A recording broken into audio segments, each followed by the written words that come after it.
Muito boa tarde a todos. Vamos dar início à comunicação. Em primeiro lugar, gostaria de agradecer o convite feito pelo professor Francisco Valadão. Em segundo lugar, como podem ver, só eu que estou presente na comunicação, que era suposto ter mais duas colegas, mas por motivos pessoais acabaram por não poder fazer a comunicação. A minha colega Catarina, hoje é que houve um motivo que não a levou a vir cá, e por isso eu vou apresentar a parte dela que está contida no PowerPoint, e como ela foi minha colega de estágio, eu observei o trabalho dela e por isso vou tentar dar o meu melhor em relação a ela. Qualquer das formas, tanto da minha parte que eu vou apresentar em relação à matemática, como da parte dela em relação à língua portuguesa, podem deixar o e-mail para o caso de quererem que nós fornecemos os materiais que estão disponíveis em digital, ou mesmo para bibliografia, porque no meu caso eu emprestei os meus livros a uma colega que vai continuar o meu tema de relatório de estágio, por isso eu não tenho livros comigo para poderem consultar. E dando início à comunicação, escolhemos o título Estágio numa Sala de MEM, porque nós as três fomos estagiários na sala do professor Francisco Valadão, numa turma essencialmente de quarto ano, com alunos do segundo e alguns a nível do primeiro ano. Para além disso, o nosso trabalho foi muito diversificado. A minha colega Dulce, que não vou referir a parte dela, porque só ela que tinha mais aptidão para falar do seu tema, era relativamente ao estudo de meio, ao trabalho por projeto. A minha colega Catarina em relação à língua portuguesa e eu à matemática. Também devo referir que utilizamos o tempo de estudo autónomo para a concretização do nosso projeto nosso relatório de estágio. O tempo de estudo autónomo foi imprescindível, porque eu vou ter uma citação muito importante que vai definir que realmente uma sala de MEM é que permite que nós consigamos fazer o trabalho que fizemos. Se fosse numa sala que não seguisse um modelo, achamos que não tínhamos conseguido fazer um trabalho tão amplo e complexo e até bastante produtivo. Em relação à minha área, eu incidi sobre os jogos matemáticos. Eu apresento aqui uma parte teórica só para dar uma chamada de atenção, só para terem um bocadinho de um cheirinho do que podem vir a descobrir e a perceber se estiverem interessados. Em relação aos jogos, diversos autores, e eu inclusive, defendo que as crianças a jogar aprendem. E aprendem porque o jogo, através do lúdico, permite a diversão, mas também permite a socialização, quando os jogos são feitos a pares ou em grupos. Também permite a concentração, porque a criança tem que interiorizar as regras e, como não quer perder, tem que estar concentrada para saber como é que joga e como é que pode ganhar o adversário. Também permite e desenvolve a autonomia. Também é uma forma dos alunos superarem as dificuldades, em vez de um exercício normal, no caso da matemática, só contas, escrever, para eles é muito cansativo. Através de um jogo, como vou apresentar, por exemplo, o bingo da tabuada, os alunos conseguem aprender a tabuada de forma divertida, sem se aperceberem que estão a estudar. Também cria interesse pela disciplina, porque a área da matemática, como sabem, alguns alunos têm dificuldades e pensam que não vão conseguir, e através dos jogos conseguem superar esse medo. Também uma forma de consolidar conhecimentos, ou seja, pode ser uma forma de avaliar até que ponto os alunos atingiram os objetivos que eram propostos através do jogo.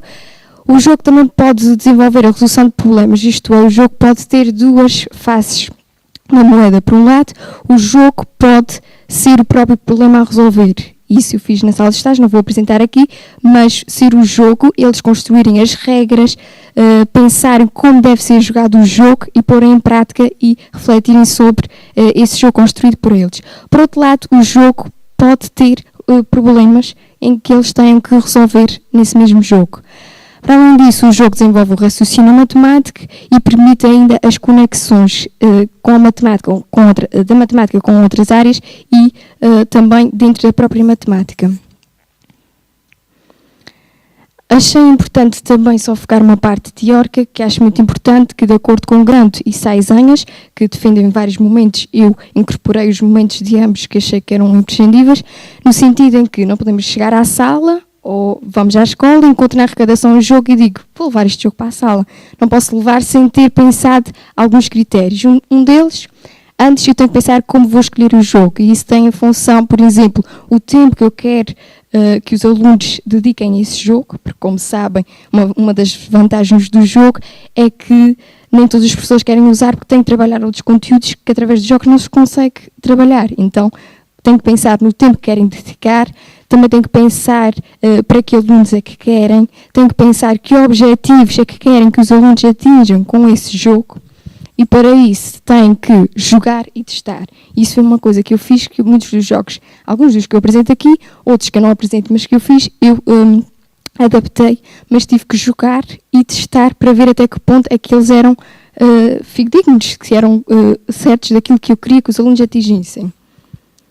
Para além disso, tem que se pensar como se vai apresentar o jogo aos alunos. Eu, no meu caso, num dos jogos que eu vou apresentar, eu apenas entreguei a caixa com o material e disse: digam-me agora o que é que este jogo vos quer dizer, este material. Como é que vocês acham que se joga este jogo com este material? E foram dando sugestões até que tive que ter a minha intervenção e depois chegámos a um consenso de como é que se jogava. Por outro lado, pode-se apresentar um PowerPoint, ou pode-se fazer como eu também fiz, apresentar o jogo a um aluno e esse ter a missão de explicar à turma ou a pequenos colegas no tempo de estudo autónomo. Os alunos devem jogar uma primeira vez só para interiorizar as regras, não podemos obrigar os alunos a utilizarem já estratégias, porque como muitos jogos de matemática implica estratégia, e por isso eles devem jogar só para interiorizar as regras. Deve haver uma ficha de registro, que é muito importante, porque o professor não pode estar presente em todos os espaços da sala, principalmente no tempo de estudo autónomo. Às vezes há alunos que têm trabalho com o professor que não pode estar a ver os outros alunos que estão a utilizar os jogos da matemática, por exemplo, e deve haver um registro de jogo que permita ao professor avaliar até que ponto o jogo foi conseguido, as regras estão claras, até que ponto os alunos conseguiram interiorizar o jogo. E, claro, se possível, é importante haver a intervenção do professor. Depois de jogado, deve haver um debate entre a turma toda e uma reflexão escrita, no caso dos alunos maiores, neste caso o primeiro ano pode ser através de um desenho, o que é que aprenderam com o jogo, e no caso dos alunos a partir do primeiro ano que já conseguem escrever minimamente, uma reflexão escrita sobre o que aprenderam com aquele jogo.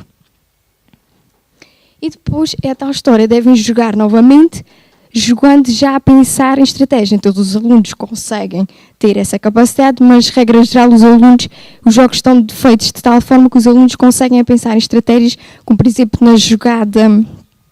Desculpa, estou um bocadinho nervosa. Como, por exemplo, pensar na jogada posterior.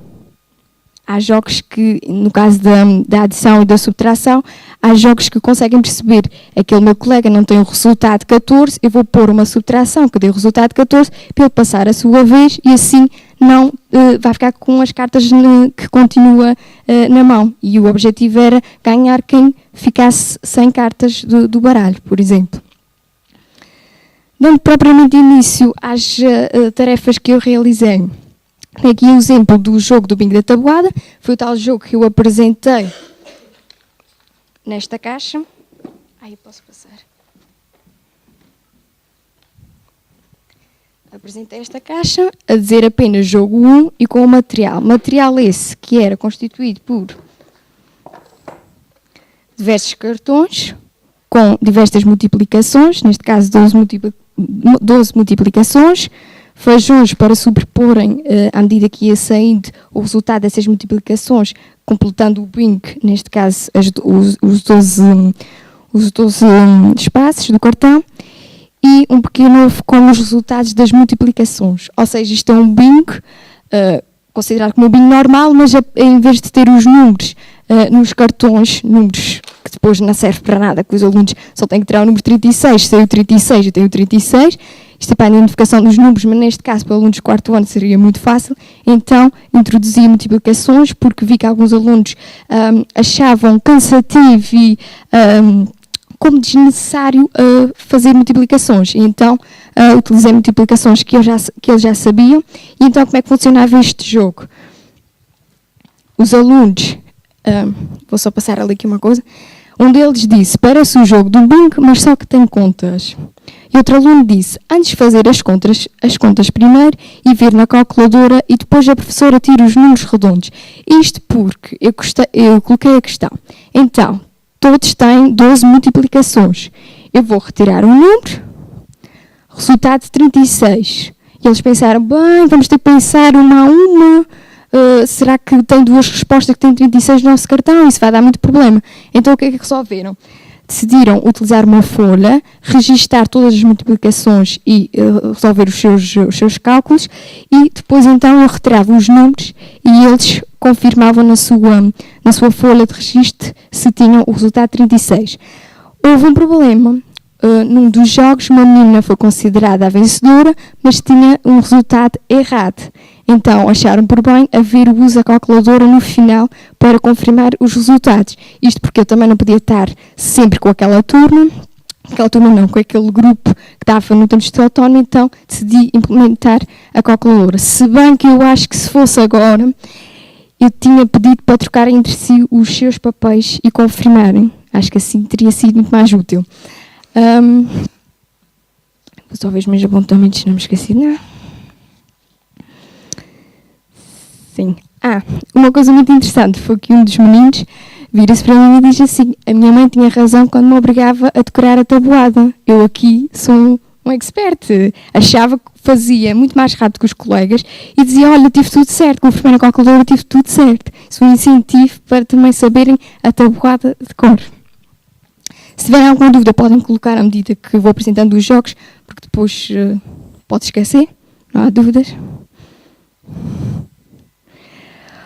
Outro jogo que eu implementei é o Bingo dos Solos Geométricos. É uma adaptação de um jogo, de um livro de autoras brasileiras, Smaldini e Gicante, em que o jogo é o Bingo das Formas Geométricas, e eu adaptei para solos geométricos. E tive que adaptar o conteúdo que estava nos dados, e por isso também tive que fazer aquele tal momento de testar e jogar a ver se realmente funcionava. Então, que material é constituído por este jogo?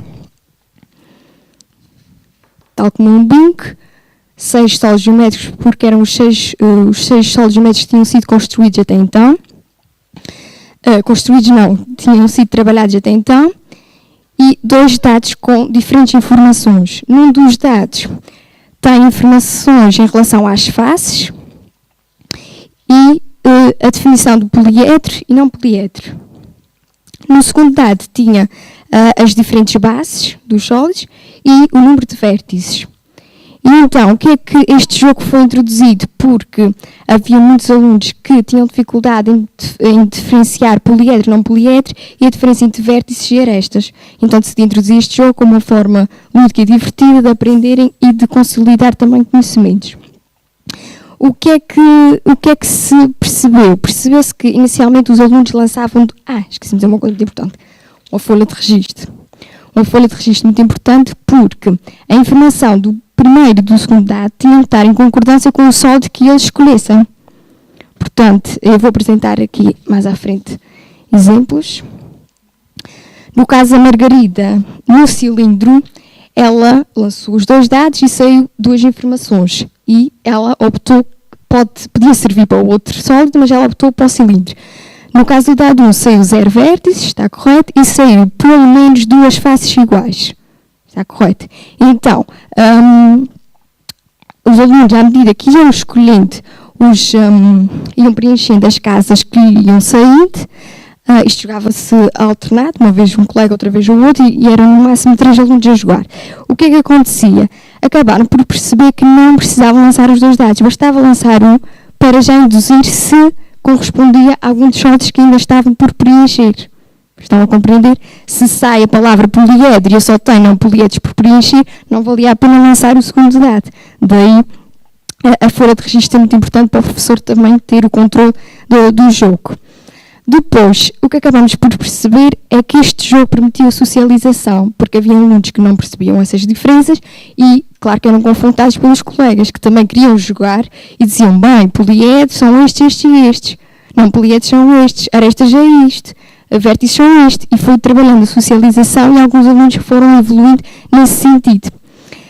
Por último, neste jogo, por não haver uma resposta para um só sólido, eu vou passar a dar outro exemplo de um aluno, o Miguel, que arranjou 2 informações que correspondiam ao cilindro e eram diferentes, por exemplo, da Margarida, que eu acabei de ler. Então, em relação ao cilindro, saiu a informação num dos dados 2 ou mais faces e saiu base em um círculo. São informações diferentes, mas que se adequam ao mesmo soldo. Tem aqui outro exemplo em relação ao cubo. A Vitória considerou que estas duas informações podiam ser aceitas para o cubo. A primeira informação dizia que 4 ou mais vértices, está correto, e 5 ou mais faces, também está correto. Em relação ao Miguel, saiu a informação base é um quadrado e pelo menos duas faces iguais. Ou seja, não há uma única solução para um só sólido. Como há essa diversidade, fez com que os alunos gostassem de jogar e de perceber que até sabiam sobre o assunto. Por acaso este foi o meu jogo preferido. Depois tenho o jogo das tiras do dinheiro, que é uma adaptação de um jogo chamado Quem Tem, de uma brochura de cálculo mental, e eu adaptei para o dinheiro porque os alunos tinham dificuldade nos números decimais em somar dinheiro no número em si, não na sua configuração em imagem, mas eu achei que era importante haver a passagem do concreto para o abstrato, e eu acho que estava a faltar isso. E então decidi implementar estas tiras. Estas tiras são 21 tiras, e foram utilizadas exatamente para a superação de dificuldades. Este jogo como é que funciona? Há uma casa de partida que tem somente uma pergunta.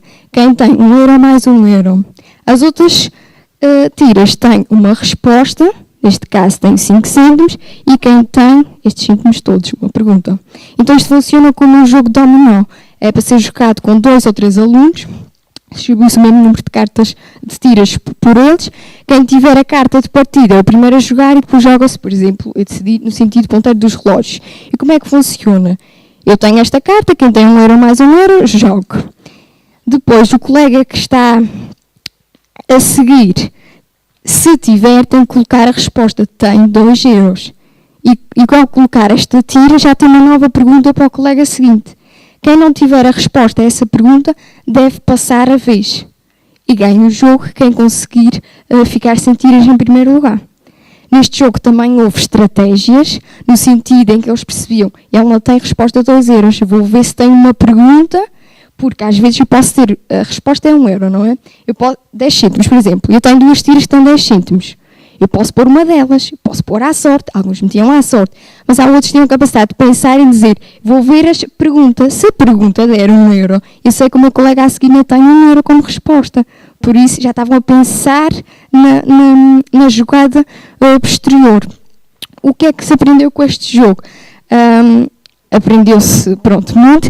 Houve uma aluna que estava no nível do segundo ano, conseguiu perceber que 100 cêntimos, ela foi confrontada com uma pergunta em que tinha só cêntimos e dava 100 cêntimos. E ela, 100 cêntimos, mas ainda tem resposta a 100 cêntimos. E depois foi confrontada com um aluno de quarto ano que lhe ajudou a dizer que 100 cêntimos era 1 euro, conseguiram passar essa transição de 100 cêntimos a 1 euro.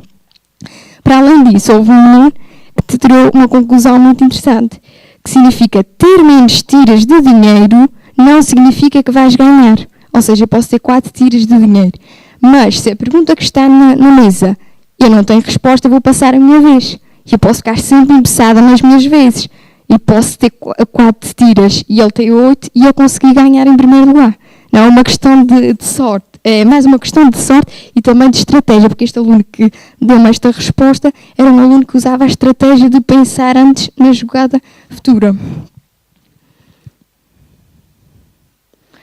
Por fim, vou apresentar um jogo de orientação espacial. Há 2 jogos em relação a este assunto. O primeiro foi ao nível do primeiro ano. Eu decidi usar este jogo como um pré-teste. E pronto, como podem ver, um tabuleiro de 5x5. Escolhi imagens alusivas, porque eram só 2 meninos ao nível do primeiro ano. Como era um menino e uma menina, escolhi imagens alusivas. No caso do menino, o trator vai para aqui, então a menina é a Barbie, entre outros objetos que eles gostam muito, para incentivar a jogar este jogo.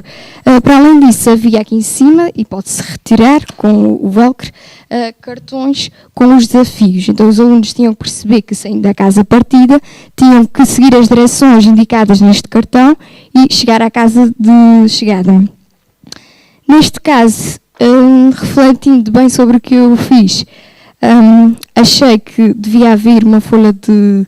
Em vez de ser sempre no tabuleiro, passar a ser numa folha, para o professor ter o registro, porque depois com a caneta apagavam e depois, se eu não tivesse visto, não sabia se estava certo ou errado.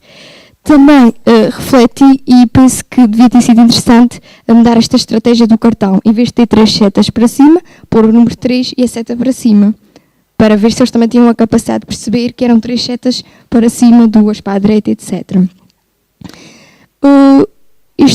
Como eu disse, este jogo serviu para um pré-teste, para perceber o que é que os alunos sabiam da orientação. Eu percebi que, por exemplo, o menino tinha dificuldades em diferenciar a direita da esquerda, mas não tinha qualquer problema em seguir as direções contidas no cartão. Conseguia seguir bem as instruções. À medida que foi evoluindo, consegui perceber o que era a direita, mas a esquerda continuou sem se lembrar do nome.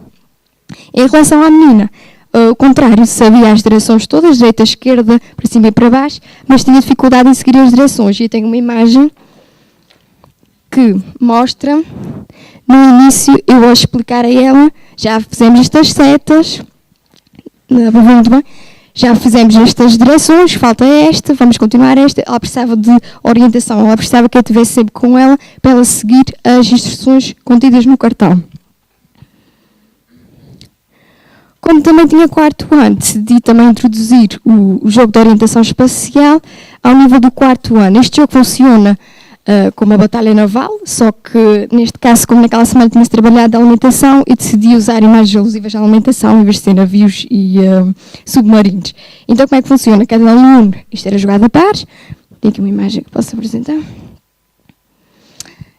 Cada aluno tinha o seu tabuleiro, dispunha as suas imagens como queria, depois de ser separado os dois, de maneira a não ver onde é que tinham sido colocadas as imagens de cada um, e depois tinha uma folha de registro onde registavam os seus palpites em relação ao tabuleiro do colega, as coordenadas. E então, este jogo foi muito interessante porque eu observei 2 coisas interessantes. Uma delas, eu digo interessantes porque, pronto, como é o meu trabalho, acho que também é um bocadinho, pronto. Em relação a uma das coisas que eu observei, como podem ver aqui nesta imagem, nesta folha de registro, o Samuel dava os seus palpites. Então, Margarida, tens na coordenada um A? E ela disse que sim. Então, ele fez um X. No caso da 3 já está vazio. Então, ele riscou para não voltar a perguntar esta mesma coordenada. No entanto, eu percebi que, não sei se conseguem perceber muito bem, mas tem aqui um X sozinho. Coordenada 8B. E então eu comecei a perceber, comecei a observar essas folhas de registro, que servem para isso, para o professor refletir e pensar se realmente o jogo está a ser bem conseguido, e eu percebi que, como podem ver, todas estas imagens, pelo menos, ocupam 4 coordenadas.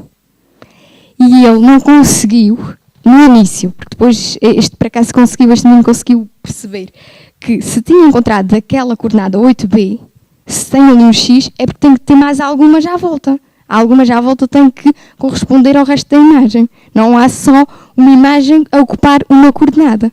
Isto porque eu tive o cuidado de pôr as imagens, claro, as imagens que estavam no tabuleiro dele estavam iguais, eram as mesmas que estavam no tabuleiro do colega. E tive o cuidado de arranjar imagens que ocupassem as coordenadas de forma certa, para não haver problema de erros de ocupar meia coordenada. E achei isso muito interessante, porque houve alunos que conseguiram e outros que não conseguiram perceber este fato. O outro é que, através desta imagem, podemos ver que o Samuel está-me a perguntar se eu tenho uma imagem na coordenada tal. Mas em vez de olhar para a folha de registro que representa o meu tabuleiro, o que ele já tinha pensado, o que ele já tinha dito e que estava vazio, ele olhava para o seu próprio tabuleiro. Então eu comecei a pensar e devolvia a pergunta. Ele dizia: Raquel, tens na coordenada 1A? E eu dizia: vazio. E eu: e tu, Samuel, tens na coordenada 1A? Ele dizia: certo. E eu começou-se a perceber que eu já tinha percebido que ele estava a olhar para o seu tabuleiro em vez de olhar para a folha de registro que representa o meu tabuleiro. Estão a compreender? Isto por acaso foi muito interessante, porque se pode ver mesmo na imagem que ele está a perguntar e está a olhar para o seu tabuleiro, quando devia estar a olhar para a folha de registro que representa o meu tabuleiro. E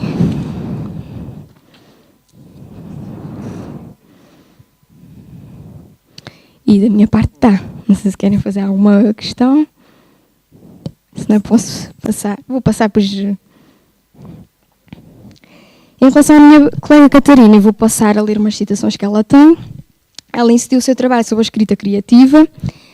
Eu vou passar agora a ler uma frase geral sobre a escrita, que diz assim: o ato de escrita é geralmente considerado como um processo de construção do pensamento, que facilita a expressão do mundo pessoal, das ideias, dos sentimentos. Em relação à escrita criativa, esta escrita surge também como apoio às crianças que têm mais dificuldades em se expressarem, mostrando-lhes que podem combater as 3 falhas que normalmente acontecem quando queremos escrever. Uma delas é sentirmos que não temos ideias.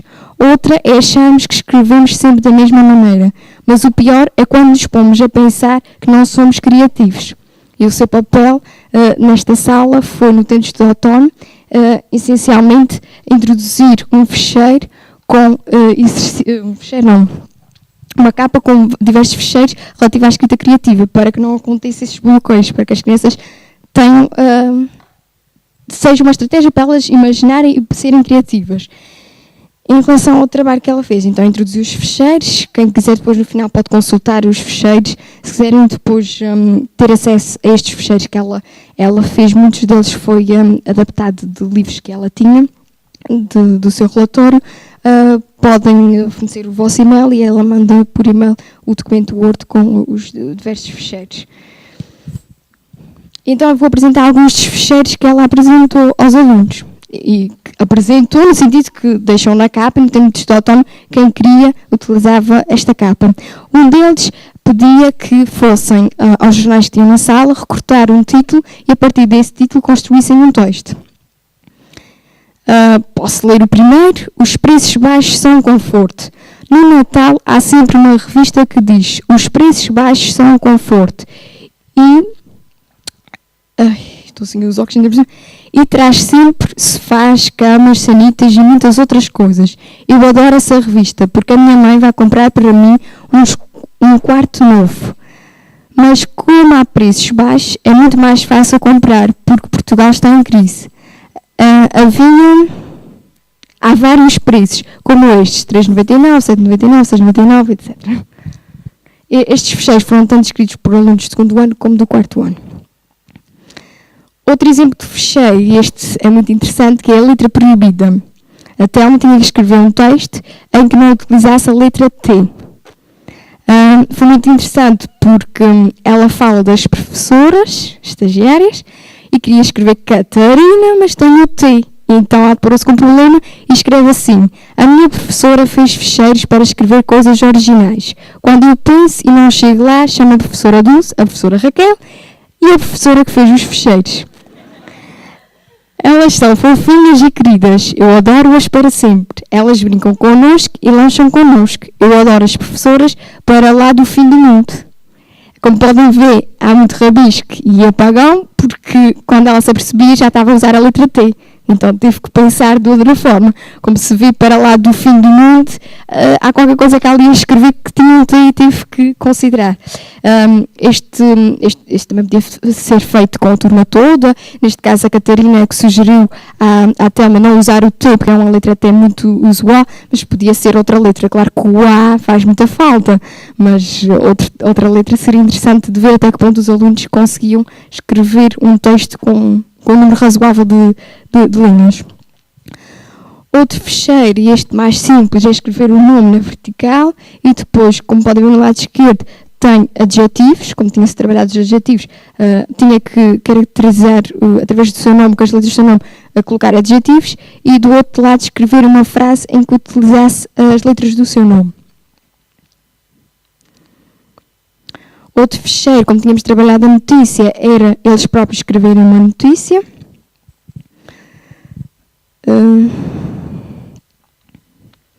E outro fecheiro, por exemplo, era escrever numa frase, escrever uma notícia boa e uma má. Vou passar aqui a ler algumas. A vitória foi uma festa de anos, mas quando chegou o bolo já tinha acabado. Um homem foi ao café para ver o jogo de futebol, mas a televisão estava avariada. Uma família foi à Lagoa das Patas, mas quando chegou lá, as patas tinham desaparecido. Uma senhora comprou uma sanita nova, mas quando se foi sentar para fazer as suas necessidades, ela desmontou-se e o autocolismo não trabalhava. Outro dos trabalhos da minha colega foi o jogo das perguntas. Isto funcionou como uma rotina, só mesmo para também aliviar os alunos, e consistia em eles fazerem uma pergunta e a resposta ser a resposta a essa pergunta. Depois baralhavam-se em caixas diferentes as perguntas e as respostas. E depois sorteavam-se as perguntas e uma resposta. E depois havia coisas malucas. Agora não sei se consigo ver, mas porquê é que os animais existem? E depois a resposta é grande. De que cor é a camisola do Benfica? O chocolate faz mal. Entre outros exemplos. Então foi gargalhadas das respostas e da pergunta e em relação à resposta. Estão aqui. Outra das atividades foi o uso de cartões que continham inícios e fins de história, as personagens, as ações, em que houvesse algum enredo. Então, inicialmente a minha colega pensou em como tinha usado esses cartões no pré-escolar para tentar ver a diferença no primeiro ciclo, optou por utilizar somente oral. Eles iam entrando o cartão um a um e a partir desse cartão que aparecia tinham que continuar a história. Não eram mostrados todos os cartões de uma vez. Era à medida que iam mostrando, eles tinham que ter a capacidade de improvisar em relação ao cartão que apareceu. Depois, por iniciativa de uma aluna, quis escrever o texto, claro, com algumas adaptações, mas em relação ao que tinha dito oralmente. E esse texto, por acaso, foi trabalhado no melhoramento de texto e foi muito interessante que incentivou outros alunos a usarem esta caixa das 1001 histórias e a fazerem novos textos que, às vezes, como dizia naquela citação, às vezes os alunos pensam que não têm ideias e, através desta estratégia, conseguem inventar histórias por eles com a ajuda de uns pequenos cartões. Também ela fez, aqui já foi num tempo de português, dedicou a uma estratégia que é troca o texto. A turma estava dividida em 3 grupos, cada grupo, eu penso que tinha 4 alunos. Então, como é que consistia este troca o texto? Os alunos cada grupo tinha uma folha, tinha o título, o tema da história e o título, e cada um dos elementos do grupo tinha apenas que escrever 10 palavras. Mesmo que a frase ficasse incompleta, tinham que escrever apenas 10 palavras e passar ao colega do grupo. Quando todos os elementos do grupo escrevessem as 10 palavras, passava-se essa folha a outro grupo. E esse grupo tinha a mesma regra de escrever apenas 10 palavras. E depois lia-se o texto. E houve críticas que o título era sobre o futebol, mas depois perderam-se e não se falou em futebol, entre outros textos. Diziam que queriam só estragar o texto do grupo. Pronto, houve ali umas polémicas, mas que pode ser trabalhado e é muito interessante trabalhar através desta estratégia. Estão aqui eles a trabalharem. Em relação aos alunos ao nível do primeiro ano, a minha colega introduziu o álbum de palavras, depois também podem ver. Este álbum de palavras continha em cima imagens e em baixo palavras. E essas palavras correspondiam às imagens que estavam no álbum, só que estavam trocadas. Os alunos tinham que, olhando para a imagem, neste caso livros, tinham que procurar em baixo a palavra que dizia livros. Se a imagem tinha um lápis, então aí tinham que encontrar... Por exemplo, temos escola, professor, tinha que encontrar, neste caso livros, tinha que encontrar a resposta, tinha que responder a imagem à palavra, tinha que fazer essa correspondência. Isto foi muito interessante que a partir destas imagens e destas palavras construíram textos por iniciativa própria no tempo de estudo de outono. E por fim, ela fez também o jogo dos dados com letras. Em cada face dos dados havia uma letra, eles lançavam o dado, saía, por exemplo, a letra A, tinham que ir à biblioteca da sala e procurar uma palavra que começasse pela letra A. Depois, a partir daqui, também trabalhou-se algumas palavras recolheu-se e fez-se novos textos com base nas palavras descobertas. E aqui também dava para perceber se os alunos tinham noção da letra, da palavra, porque em alguns casos eles escreviam várias palavras, e depois assim dá para servir como um pré-teste também para o que se deve fazer a seguir. Como eu tinha dito no início, o tempo de estudo autónomo é que permitiu essencialmente nós conseguíssemos trabalhar o que trabalhámos, porque nas áreas curriculares da matemática e do português, todos nós sabemos que os professores têm muita atenção, têm que trabalhar isto, têm que trabalhar aquilo, o jogo é só uma diversão e não se deve perder muito tempo com o jogo. Mas o jogo tem que ter duas vertentes, que é a lúdica e a educativa. Se tiver só a lúdica, é claro que os alunos não aprendem. Se tiver só a educativa, também é um bocadinho maçudo para eles. Então tem que haver as duas vertentes, mas em articulação e ao mesmo nível.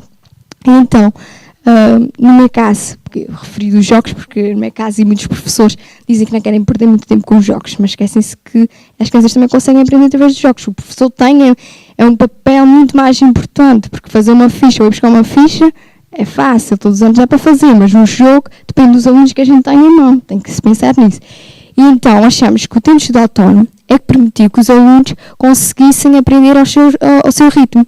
No caso dos alunos vindo dos saltos geométricos, os alunos que não sabiam a diferença de poliedro e não poliedro, não sabiam a diferença, o que eram as arestas e o que eram os vértices, confundiam. Através do jogo conseguiram perceber e conseguiram aprender, e isso foi devido ao tempo de estudo autónomo. Então vou passar a ler uma citação de dois autores citados por Sousa, que diz: cada aluno deveria ter o tempo de que necessita para aprender uma matéria.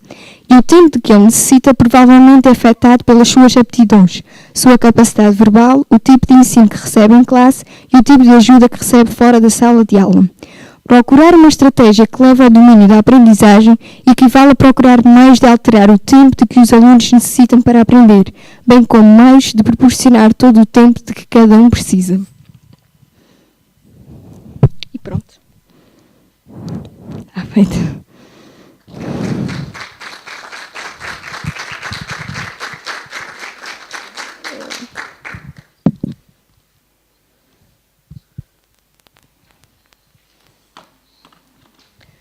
Não sei se tem alguma questão a fazer. Alguma sugestão também aceito.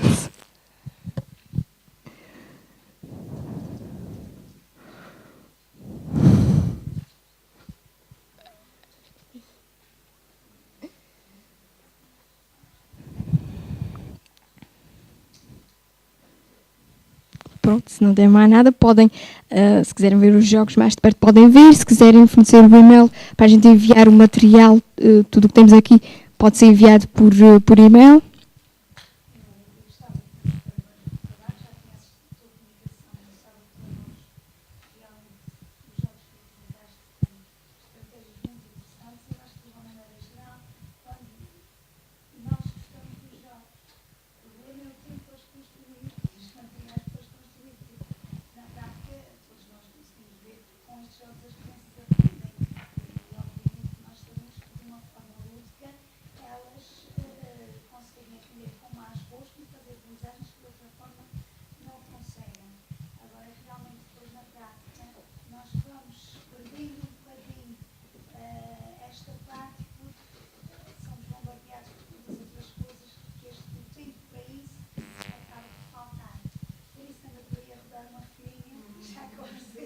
Vocês conseguirem mandar, é claro que podem mandar. Conseguimos.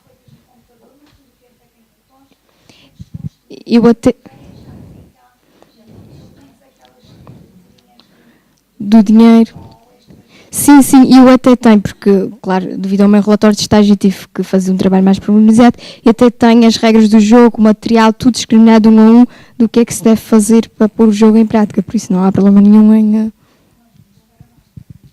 Obrigada.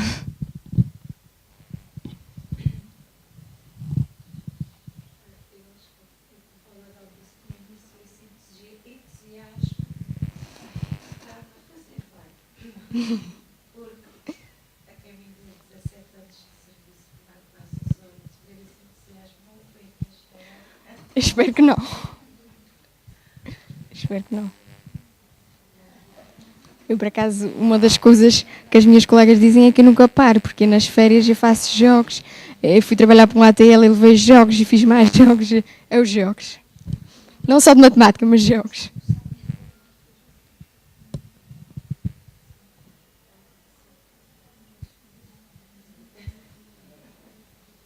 Pronto, se não tem mais nada a dizer, dou para encerrar.